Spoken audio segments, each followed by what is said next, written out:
welcome back to another video. Today we're going to be doing here some test hands for the Sacred Beast deck that I actually recently profiled. So I do hope you guys enjoy this. This is definitely, hopefully it will actually be different. But with that being said, let's just get started. I want to demonstrate both the consistency and also the capabilities of what this deck can actually do. However, let's just get started, but before that I would like to remind you guys to drop a like, share, subscribe, hit that bell notification. It really does help for this channel. So without further ado, let's begin.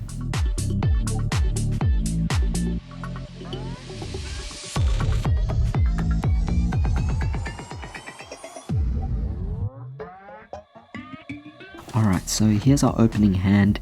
I didn't expect it to be that good anyway, but even so, this is definitely a hard hit. The 1-for-1 is kind of dead because we don't have any monsters. We have a Cerulean Skyfire, but we don't have Hamon on the board, and we have Pot of Desires, 2 of them in the hand, which is definitely quite a detriment. We also have here an Awakening, which is nice, but again, we don't have any Sacred Beasts out there on the field. So it's sad to say that I will actually have to depend on the Pot of Desires, and if we don't get anything good, we are definitely going to be quite troublesome in terms of a situation here. So let's just activate the Pot of Desires, and I'm going to banish the top 10 cards off my deck. So we have here 5, and we have here another 5, and we're going to draw 2 cards, and let's just see what we get. So we got 2 Sacred Beasts, brilliant. That's actually really good, so I'm quite happy about that. But what did we actually lose in here? Now we're going to check, of course, that way we know. So we did lose the Kaiju, we lost 1 opening, and we have here an Exodius, Dark Beckoning, and Hamon, which is, that's okay because we do have doubles or multiples in the deck, except for the Kaiju, which we don't really need anyway. And the other 5 cards we got rid of. 2 Chaos Summoning, that's going to hurt, so we only have 1 left in the deck, but that still means 1-for-1 is active. We have an Inquisitiveness, a second opening, and a Called by the Grave, so that's definitely a hard hit here, but even so, it's not too big a deal, because we'll just go for the 1-for-1 activated. We'll get rid of the Raviel, because we actually already have. Maybe I won't get rid of Raviel, I'll get rid of the Uriah first, and we're just going to summon out our Chaos Summoning Beast, and that's pretty much our only one, so it's definitely quite unfortunate there. But even so, I think I'm okay with this because we could simply tribute off this card and allow us to summon out our Raviel from our hand, which is already brilliant. We could banish off the Chaos Summoning Beast and add our Fallen Paradise to our hand, and we'll shuffle our deck, which is now really thin, by the way. Alright, so now we can activate our Fallen Paradise, and since we have a Sacred Beast on the field, we can draw 2 cards out of it, so 1 and 2. Thank goodness we do have a Dark Beckoning Beast here, so what we can do is we could actually add something. So let's see, we could add a card that specifically lists one of the Sacred Beasts, so that's nice with the Beckoning Beast here. And we haven't actually done a normal summon, so I'm going to summon out Dark Beckoning Beast, and we're going to search for opening of the Spirit Gates. Mind you, we already lost 2 of them, so this is actually our only one here, so that's quite unfortunate, but you know what, it's okay because we can activate the opening of the Spirit Gates, and this allows us to add a monster that can add something as well. So with that being said, I'm thinking about going for our Dark Summoning Beast here, because this will pretty much allow us to do a second normal summon by tributing off the Dark Beckoning Beast, and we'll summon out the Dark Summoning Beast again, which, well, for the first time it is, and that's fantastic. Of course, we're going to take the Dark Summoning Beast, tribute this off, and then special summon from our deck or our hand one of the Sacred Beasts. So in this particular case, I'm going to bring out Hamon. Keep in mind, we're still just going first in this case, so even if we get locked out, it doesn't really matter in any kind of way. We could use Dark Summoning Beast's effect, and we could banish it, allowing us to search for one of our Sacred Beasts from our deck and add it to our hand. So that could be our Raviel, and that would actually be the final Sacred Beast. But even so, we could now set up our board. So we have here Cerulean Skyfire with the Hamon on the board, and we also have here an Awakening of the Sacred Beasts as well. We could set that down. You could set a second one, but in case the opponent has some sort of big board wipe for the back row, that would be detrimental, so I wouldn't set it. I would keep it in the hand. This is definitely amazing. For going first, to have 2 Sacred Beasts protected by Fallen Paradise, to have 1 negate here, another negate coming up, and then on our following turn we still have another negate, another Pot of Desires to draw into more cards, and a Ravio to follow up on because we have Opening of the Spirit Gates to then cycle back our Dark Beckoning Beast. It's quite amazing. It really does give you quite a few options here, and the fact that this was just for going first, I think it's brilliant.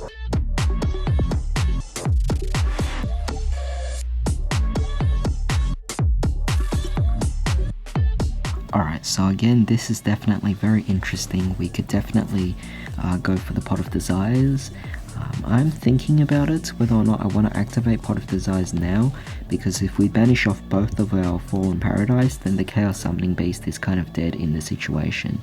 But at the same time, Pot of Desires might get us into our Opening of the Spirit Gates or our Dark Beckoning Beast, which would really extend our combos. So it gives us the second normal summon, whereas if I summon out Chaos Summoning Beast now and we draw into one of those cards, we lose out on it. So there is a risk in both scenarios. It makes it quite interesting. However, we have to see whether or not one outweighs the other in terms of benefits. So with that being said, I think I'm going to take the risk, and I think I'm going to go with the Pot of Desires, and hopefully things turn out well. So we're going to banish off the top 10 cards of our deck. 5 over here and another 5 here, and we're going to draw 2 cards, one being Ravio, nice, and we have here a Pot of Acquisitiveness. Alright, so now let's see what we actually have among these banished cards here. Did we banish off the Fallen Paradise? We just lost 2 Dark Beckoning Beasts, which is definitely quite painful. One of the Dark Summoning Beasts, which is, that's okay, and for the other 5 we have here 2 openings and 1 chaos, so definitely a hard hit for the deck, but I'm not gonna necessarily complain about that. It's not the worst case scenario. So with that being said, we do have this now, which is definitely quite interesting indeed. So what I'm thinking about doing here is we could actually just normal summon out the Chaos Summoning Beast, tribute this away, allowing us to summon out either our Hamon or our Raviel. In this particular circumstance, I kind of wanted to actually go for the Hamon, simply for the fact that if we happen to draw into a Cerulean Skyfire after we add our Fallen Paradise, that could actually work to our benefit. So it is hard to say whether or not I want to put it in attack or defense, because as defense it's really good, but if we put it in attack, it's still not necessarily the worst thing in the world.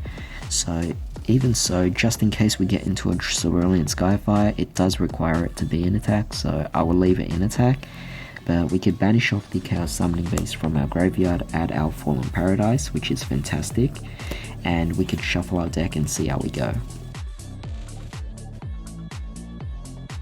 Alright, so now we could actually add or activate our Fallen Paradise. This will allow us to draw into 2 cards. So we have one over here, which is a second copy of Ravio, not the best, but it's fine. And we have Opening of the Spirit Gates, fantastic. That is our last copy in our hands, so definitely gotta know when to use it correctly. But I think everything is looking really, really good right now. I am definitely quite pleased about this. So with that being said, let's start off with our actual cards here. I'm thinking about going for the Opening of the Spirit Gates, of course, but the question is whether or not I want to go for certain other cards or not. And I'm thinking, well, we could go for, like, I do have a crazy plan here to get out this, but there's no need to actually go for this because we are going first, so we do want to establish some kind of lockdown in some sort of way.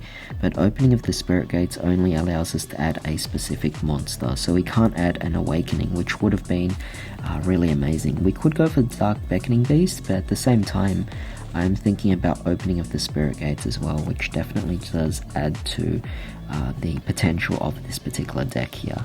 And at the same time, there are also cards that we could potentially, I guess, banish off if we possibly can, so I'm hoping for that as well. For example, here's Dark Summoning Beast, which is definitely quite nice here. So let's see, I could add Dark Summoning Beast, but at the same time I could also just go for, I mean, it really does get you thinking as to what you actually want to go for. I'm just thinking maybe Dark Beckoning Beast allows us to set up for the following turn, so that wouldn't be the worst idea here. But with that being said, we do have Opening of the Spirit Gates available. I'm thinking we do have a Super Poly as well, so it's a bit of a slower start, but we can technically play to set up for later turns. So what I mean by this is we're going to keep this here, and what we're essentially going to do is set the Super Poly and set the Pot of Acquisitiveness, because they're both quick plays anyway, and basically on your following turn, or at least even during your opponent's turn, you could just activate these cards and respond to certain cards. So you could get rid of one of your opponent's cards.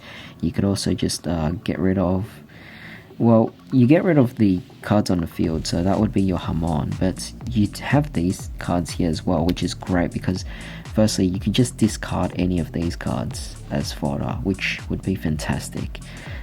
But even so, it is definitely quite an interesting board here.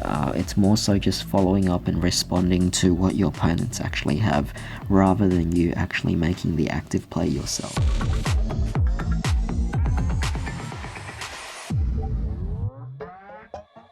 Alright, so here's our opening hand. Definitely very different again, but with that being said, I definitely can work with this. So we have Cerulean Skyfire, which is good news, and we have Dark Beckoning Beast, so I'm going to summon out Dark Beckoning Beast.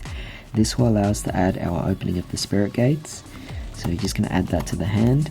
And what we're going to do here is we're going to activate Opening of the Spirit Gates, allowing us to add something else. So I do have over here the Dark Summoning Beast, which is really nice, of course. So with that being said, I don't want to just add a Chaos Summoning Beast or a Chaos Core, because there's no need to actually do that. But the Opening of the Spirit Gates could allow us to add a potential monster. So in this case, I'm thinking, can I actually go for something else? We do have the Dark Summoning Beast, which is very interesting, by the way, because we could summon out any of our sacred beasts as we want. So we could, like, it's really just quite a dilemma, honestly, because I want to add Fallen Paradise to the hand as well, and the only way to add Fallen Paradise is through the Chaos Summoning Beast, but I know that there's no reason for us to go for it.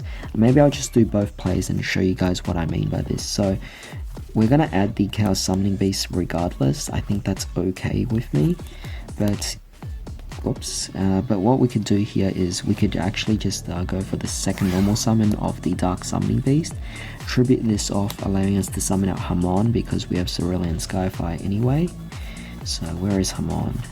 Summon it out in attack mode, and from there we simply just activate Cerulean Skyfire, and we have Chaos Summoning Beast on our following turn, and we also have Super Poly as well, just the set, which is definitely fantastic. And from that, what we could also potentially do as well, if we really wanted to, is we could use Opening of the Spirit Gates, and that would technically allow us to do a few other plays. So what we could do here is maybe we'll take Dark Summoning Beast and we'll banish it off, and this will allow us to add our Raviel to our hand. You could add our Uriah as well if you actually wanted to, so you actually have quite a few options available. But essentially, Opening of the Spirit Gates allows us to then discard, summon this back out. We'll tribute this off, summon out our Raviel. You could go for Uriah actually in this case, because what you could do is banish off the Chaos Summoning Beast, add our Fallen Paradise wherever it is, and we're going to activate Fallen Paradise, and I'm going to shuffle my deck. Alright, so now we draw two cards out of Fallen Paradise's effect. We have Uriah and we have Awakening, fantastic. So essentially from here we can just set the Awakening, and that's pretty much a negate for us. With the Cerulean Skyfire, that's two negates, and we have Exodius and Uriah to follow up on as well. In fact, if you really wanted to, you could just summon out the Exodius, go for an overlay with one of your monsters, particularly the Raviel in this case, and you could just go for one of your big monsters out there. One of the trains would be quite powerful to actually begin with, but this is something that is definitely going to be quite a difficulty for your opponent to actually handle, and the fact that this is going first as well, I'm truly stunned by it. However, with that being said, I do hope you guys enjoyed this particular test stand video. It's just for going first, and I'm definitely going to be making a separate video on us going second, but if I actually were to incorporate going second plays into this particular video, we might end up being here for about 30 to 40 minutes. I don't want that to actually happen. So with that being said, I gotta cut it off over here and we'll just follow up in the next video. But thanks for actually joining me. I hope you all have a fantastic day. I'll see you all next time.